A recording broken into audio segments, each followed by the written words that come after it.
Olá a todos e a todas, eu sou Luana dos Santos Ribeiro, bolsista PIBIC da Universidade Federal do Pará, e esse trabalho compõe o projeto de pesquisa Violência e Autoritarismo no Conto Luso Brasileiro do século XX, Trânsitos nas Ditaduras, sob a orientação do professor doutor Carlos Augusto Nascimento Sarmento Pantoja. E esse trabalho se chama A Plurissignificação da Resistência em Felicidade Clandestina, de Clarice Lispector. Resistir é preciso. Gostaria de começar essa apresentação com um pequeno trecho do poema Escrever Poema é um Ato Bárbaro, publicado no livro do Ney Ferraz Paiva. Esse poema, inclusive, é dele, foi publicado ano passado. E vou iniciar a leitura. Após a guerra, se continua a fazer poesia. Não se vai ao circo, nem se faz turismo. Da beleza e alegria não haverá comércio. Após a guerra, se continua a fazer poesia. Eu acredito que esse poema ele traz para a gente uma ideia de resistência relacionada à escrita. A escrita ela é uma forma de resistir.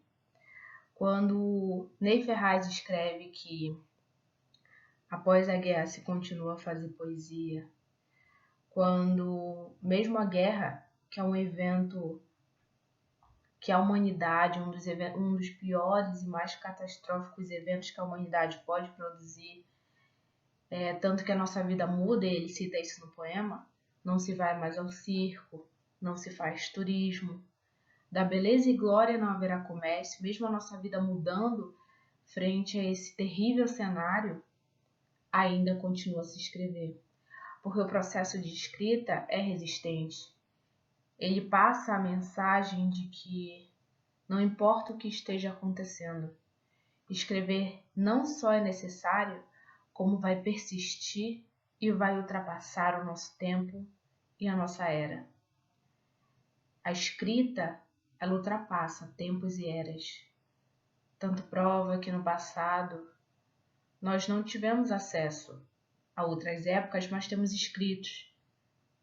E isso prova a resistência do escrever. Ele resiste ao tempo.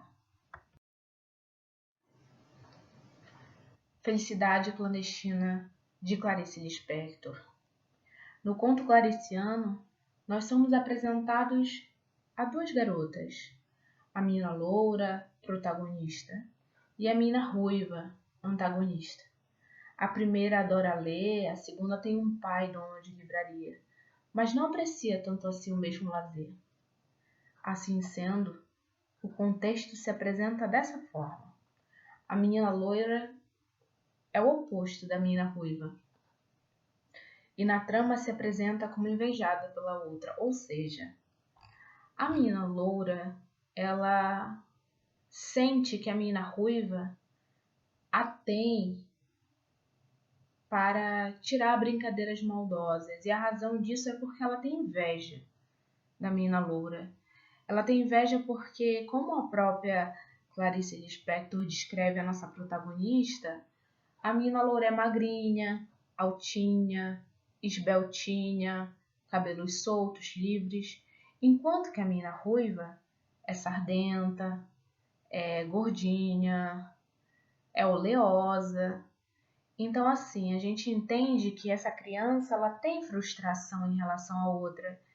E para lidar com isso, obviamente ela não tem maturidade, ela percebe que tem poder sobre a outra quando um dos seus maiores objetos de prazer, de lazer, é a leitura, e ela tem muitos livros, a menina ruiva tem acesso a muitos livros, e ela usa isso como uma brincadeira extremamente maldosa e vil para punir a menina loura. Mas antes da gente começar essa reflexão sobre resistir, é importante que a gente deixe bem esclarecido sobre o processo de resistência. Alfredo Bose, no artigo Narração e Resistência, publicado em 1996, propõe que resistir é quando se opõe força própria à força alheia. Ou seja, quando algo ou alguém se depara com uma adversidade e por força própria resiste ao entrave. Outro sim, no artigo Quando Resistir Não Basta, do próprio professor Carlos Augusto, o mesmo argumenta que a resistência não é do outro, mas do próprio sujeito que resiste. É dele que é exigida a força para permanecer, enfrentar. E esse enfrentamento pode ser a vários tipos de imposições autoritárias, tal como o tempo, que citamos há pouco, que eu citei há pouco, o qual é uma força autoritária, pois ninguém o impede de chegar ao rio. O tempo ele só acontece. Nós, na era tecnológica, tentamos resistir a ele com todo tipo de invenções, documentos, fotos, vídeos, mas nós não podemos impedi-lo jamais. É por isso que escrever é um ato de resistência ao tempo.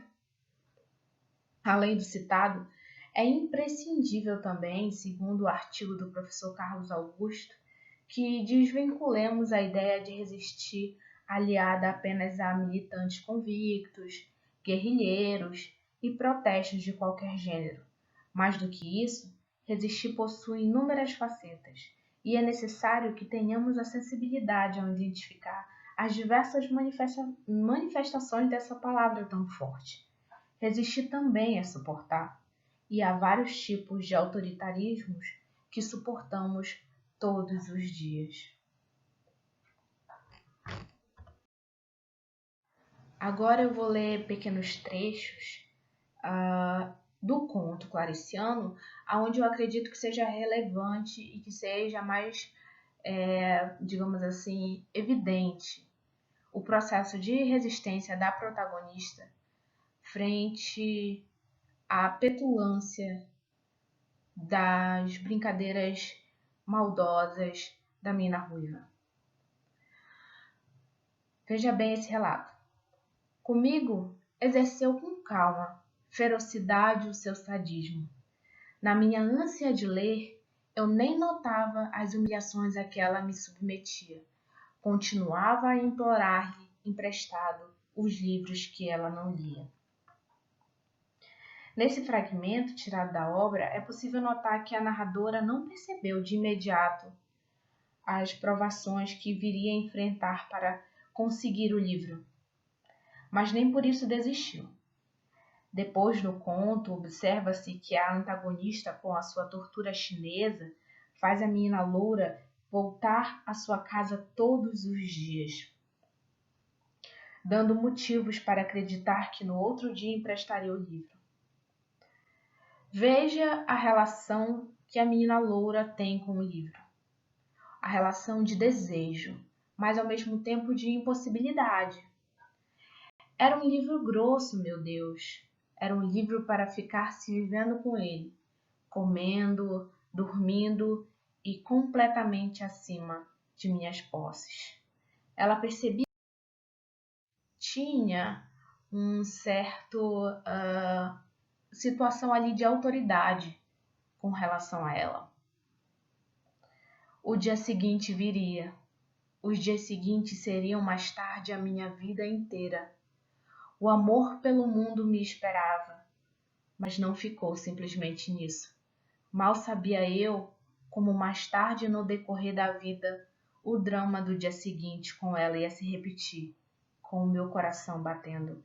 Ou seja, a Clarice, ela percebe aqui que esse drama do dia seguinte, de voltar no dia seguinte, de realizar os seus desejos no dia seguinte, não ia ser apenas nessa situação da vida, mas em muitas situações em que nós adultos temos que esperar e temos que resistir para conseguir conquistar os nossos sonhos, as nossas causas, as nossas realizações, os nossos brilhar de olhos, porque muitas pedras se colocarão no caminho, como já dizia Carlos Drummond. Eu já começara a adivinhar que ela me escolhera para eu sofrer, mas adivinhando mesmo às vezes aceito, como se quem quer que me faça sofrer esteja precisando danadamente que eu sofra. Quanto tempo eu ia diariamente à sua casa sem faltar um dia sequer, e eu que não era dada às olheiras, sentia as olheiras se cavando sobre meus olhos espantados, a aparição muda e diária, exausta, aos ventos das ruas de Recife. Aqui nós vemos que mesmo cansada, com olheiras, triste, a menina altinha de cabelos livres nunca desistiu, pois no fundo seu desejo era tão audaz que não havia espaço para descrença ou desânimo. A resistência dessa menina é dotada de muita força, pois mesmo sabendo da sua condição subalterna com relação à detentora do livro, ela permanece insistindo só para passar um momento com ele, por mais fugaz que fosse, enquanto que a outra, com sua posição arrogante e privilegiada, impõe-se com vilania ao cercear a alegria da outra, alimentando decepções. Decepções que, inclusive, ela cita brilhantemente, que são parte das fases da vida. À luz do supracitado, concluo que a bravura de resistir pode estar presente no mais simples gesto de quem enfrenta adversidades cotidianas, e nem por isso se torna menos honroso. Resistir ao autoritarismo político, em qual forma se manifestar, também é um grito de humanidade e dignidade, pois significa: eu estou aqui, tenho necessidades e desejos iguais a você, e preciso ser respeitado. E não há nada mais primoroso do que essa realidade. Somos iguais nas nossas diferenças e merecemos dignidade. Essas são as minhas referências que eu li, as minhas leituras que eu tive para compor o trabalho. Obrigada a todos, obrigada pela atenção. E ao finalizar, eu gostaria de deixar uma mensagem, eu gostaria de deixar essa frase do Caio Fernando Abreu. Mas como menina teimosa que sou, ainda insisto em desentortar os caminhos, em construir castelos sem pensar nos ventos. E gostaria também de deixar uma mensagem. Resistam, resistam como uma garota.